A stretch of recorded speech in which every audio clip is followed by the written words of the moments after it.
80 का दशक था जब विश्व क्रिकेट में वेस्टइंडीज के तेज गेंदबाज अपनी रफ्तार से बल्लेबाजों के पसीने छुड़ा रहे थे। कैरेबियाई धरती के इन गेंदबाजों की हर एक गेंद एक रफ्तार की वह तलवार थी जो हवा को चीरती हुई सीधे किसी भी बल्लेबाज के साहस को भेद देती थी। लेकिन इसी तूफानी दौर में पाकिस्तान की धरती पर उंगलियों के एक ऐसे जादूगर का जन्म हुआ जिसकी लेग स्पिन और गुगली ने दुनिया के बड़े से बड़े बल्लेबाजों को बेबस कर दिया। जिस गेंदबाज को आगे चलकर महान लेग स्पिनर शेन वार्न ने अपना गुरु माना, मुरलीधरन और अनिल कुंबले जैसे महान गेंदबाजों ने उसकी कला से प्रेरणा ली। पाकिस्तान की धरती पर पैदा हुए इस महान लेग स्पिनर का नाम था अब्दुल कादिर। अब्दुल कादिर की हर एक गेंद एक पहेली थी और हर एक ओवर एक चक्रव्यूह, जिस चक्रव्यूह में फंसकर बड़े से बड़ा बल्लेबाज अपना विकेट गंवा देता था। मगर नियति ने भारत की धरती से मात्र 16 वर्ष के एक ऐसे योद्धा को चुना जिसने अब्दुल कादिर के इस चक्रव्यूह को भेद कर कादिर की काबिलियत पर सवाल खड़ा करके विश्व क्रिकेट के इतिहास में अमर कर दिया। साल था 1989, तारीख थी 16 दिसंबर। भारत और पाकिस्तान के बीच 4 मैचों की एक ओडीआई सीरीज का प्रारंभ हो रहा था और इसी सीरीज का पहला मैच पेशावर की इस धरती पर खेला जाना था, जहां दर्शकों का शोर किसी सेना की हुंकार से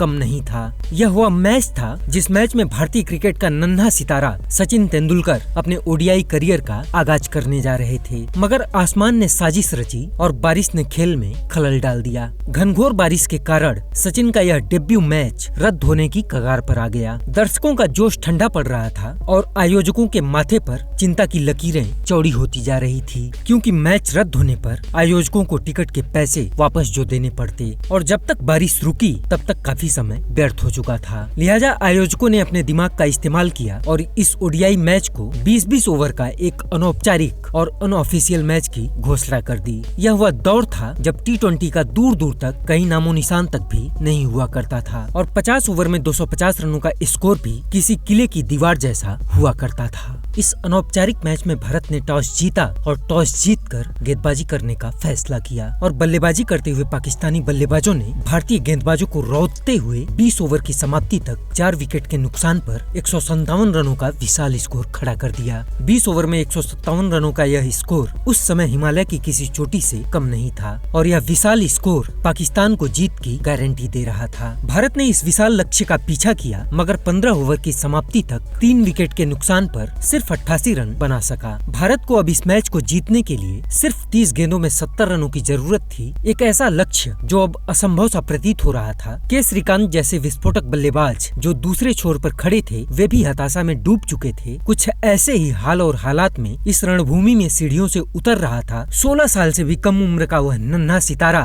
सचिन तेंदुलकर, जिसके बल्ले की बिजली और आंखों में छुपी आग से दुनिया अभी अनजान थी। और भारत का यह 16 साल से भी कम उम्र का बच्चा जब सीढ़ियों से उतर रहा था, ठीक उसी समय पाकिस्तानियों ने अपनी ओछी मानसिकता का परिचय दिया। हवा में एक तख्ती लहराई गई जिस पर लिखा था, दूध पीता बच्चा घर जा और दूध पी। खैर, सचिन ने इस कुपोषित मानसिकता का कोई जवाब तो नहीं दिया, लेकिन सचिन की आंखों में एक चिंगारी तो जरूर थी। खैर, जब सचिन 22 गज की उस पट्टी पर पहुँचे तो मायूस श्रीकांत ने सचिन का कंधा थपथपाते हुए कहा कि बेटा, यह मैच तो हम हार चुके हैं, तुम बाकी बची शेष गेंदें खेलो और अगले मैच के लिए इन गेंदबाजों के साथ प्रैक्टिस कर लो। मगर नन्हे सचिन का दिल तो जैसे हार मानने के लिए तैयार ही नहीं था, क्योंकि भारत का यह अभिमन्यु आज पाकिस्तानियों की धरती पर, पाकिस्तानियों के बीच और इन पाकिस्तानियों के खिलाफ पाकिस्तानियों के चक्रव्यूह को तोड़ने का संकल्प लेकर मैदान में आया था। खैर, 16वें ओवर में कुछ आकर्षक शॉट्स के साथ सचिन ने अपनी पारी का आगाज किया। 17 ओवर समाप्त हो चुके थे और 18वें ओवर के लिए गेंद मुश्ताक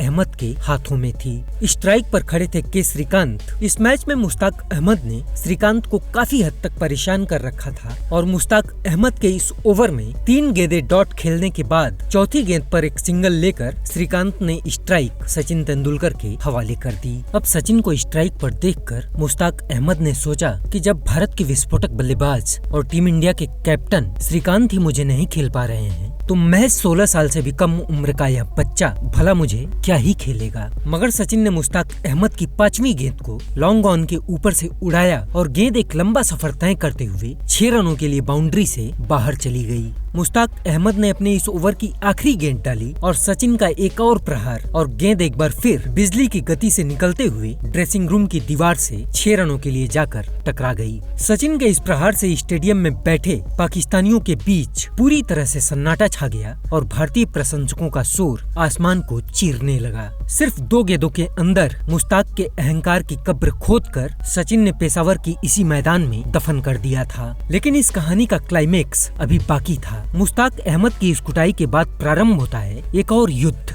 जिस युद्ध को विश्व क्रिकेट का इतिहास कभी भुला नहीं सका। चूंकि उन दिनों मुश्ताक अहमद अब्दुल कादिर के शागिर्द हुआ करते थे, लिहाजा मुश्ताक अहमद की कुटाई को देखकर अब्दुल कादिर का खून खौल उठा और अब्दुल कादिर ने अपने पाकिस्तानी परवरिश का परिचय देते हुए सचिन के पास आकर धमकी भरे अंदाज में कहा, अगला ओवर लेकर गेंदबाजी करने के लिए मैं आ रहा हूँ और दम है तो फिर तुम मुझे मार कर दिखा। अब्दुल कादिर अपनी काबिलियत में अंधे होकर उस मासूम सचिन को ऐसे धमकी दे रहे थे जैसे कोई शहंशाह अपनी सेना की पराजय को देखकर खुद ही युद्ध के मैदान में कूद पड़ा हो। यह सिर्फ सचिन को चुनौती नहीं बल्कि पाकिस्तानियों के परवरिश और अब्दुल कादिर के घमंड का वह नंगा नाच था जो इतिहास में कालिख बनकर दर्ज होने वाला था। खैर 19वां ओवर लेकर पाकिस्तान के legendary leg spinner Abdul Qadir अपनी जादुई स्पिन के चक्रव्यूह से शिकस्त देने के लिए अब भारत के उस नन्हे सचिन के सामने आकर खड़े हो चुके थे। अब्दुल कादिर का घमंड 7वें आसमान पर था। अब्दुल कादिर ने अपने इस ओवर की पहली गेंद डाली और सचिन ने पुश करके तेजी से 2 रन चुरा लिए। अब्दुल कादिर के ओवर की यह दूसरी गेंद एक फ्लिपर जिसे कादिर ने अपनी सबसे घातक गेंद माना था, मगर सचिन ने लॉन्ग ऑन के ऊपर से इस गेंद को हवा में उड़ाया और गेंद लंबी दूरी तय करते हुए 6 रनों के लिए बाउंड्री से बाहर चली गई। स्टेडियम में मौजूद पाकिस्तानियों के बीच सन्नाटा छा गया और अब्दुल कादिर का मन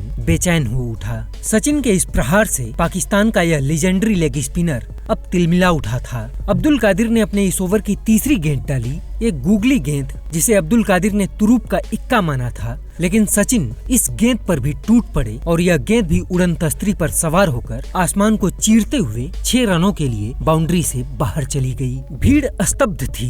अब्दुल कादिर का चेहरा लाल हो उठा था। अब्दुल कादिर ने अपने इस ओवर की चौथी गेंद के लिए अपनी पूरी ताकत झोंक दी, मगर सचिन अडिग थे। सचिन ने एक बार फिर गेंद को मिड विकेट की दिशा में उड़ाया और यह गेंद भी 6 रनों के साथ बाउंड्री के बाहर लैंड कर गई। अब्दुल कादिर की 5वीं गेंद भी सचिन ने 4 रनों के लिए जमीन के रास्ते से बाउंड्री के बाहर भेजा और अब्दुल कादिर की 6वीं गेंद पर सचिन ने 2 रन लेकर अब्दुल कादिर के इस ओवर से कुल 26 रन लूट लिए। सचिन ने मात्र 6 गेंदों के अंदर पाकिस्तान के इस लीजेंडरी लेग स्पिनर कादिर को कालिख बनाकर विश्व क्रिकेट के इतिहास में अमर कर दिया था। हालांकि भारत यह मैच सिर्फ 4 रनों से हार गया, मगर विश्व क्रिकेट के इतिहास में यह मैच भारत की हार के लिए नहीं बल्कि अब्दुल कादिर की धमकी और सचिन के प्रतिशोध और पराक्रम के लिए याद किया जाता है। भारत के मात्र 16 वर्षीय सचिन ने सिर्फ 18 गेंदों में 53 रन ठोककर पाकिस्तान की धरती पर पाकिस्तानियों के सबसे बड़े जादूगर को रौंद कर इतिहास रच दिया था। पाकिस्तान के legendary leg spinner Abdul Qadir हमेशा इस मैच के लिए याद किए जाते हैं, जब भारत के एक दूध पीते बच्चे ने